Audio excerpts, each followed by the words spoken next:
గాడిద మీద ఎక్కడం అనేది అది అంత తక్కువ స్థాయి కాదండి. గాడిద మీద రాజును పట్టాభిషేకం చేసే ముందు రాజును గాడిద మీద ఊరేగించి తీసుకొని వస్తాడు. సొలొమోను రాజుగా పట్టాభిషేక్తుడు అయ్యేటప్పుడు సొలొమోనును దావీదు గాడిద మీద ఊరేగించి తీసుకొని రమ్మని చెప్పాడు. మొదటి రాజులు 1:38-39 వచనాలు ఇలా ఉన్నాయి. కాబట్టి యాజకుడైన సాదోకును ప్రవక్త అయిన నాతానును యెహోయూదా కుమారుడైన బెనాయియును కెరతీయులను పెలతీయులను రాజైన దావీదు కంచెర గాడిద మీద సీదా అంటే ఒక రాజు ఊరేగింపుగా వెళ్ళినప్పుడు గాడిద మీద వెళ్తాడు, దానికి వెళ్ళినప్పుడు గుర్రం మీద వెళ్తాడు. అర్థమవుతుందండి? when a king rides on a mule he is going in peace, when he rides the horse he is going in war.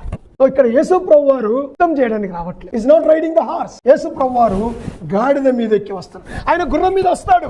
రెండవ రాకడలో తెల్లటి గుర్రం మీద వస్తాడు. ఎందుకంటే యుద్ధము చేయడానికి క్రీస్తు విరోధితో అర్మగెద్దోనులో పోగైనటువంటి అన్య రాజులందరితో యుద్ధము చేయడానికి ఆయన వస్తాడు. అప్పుడు గుర్రం మీద వస్తాడు.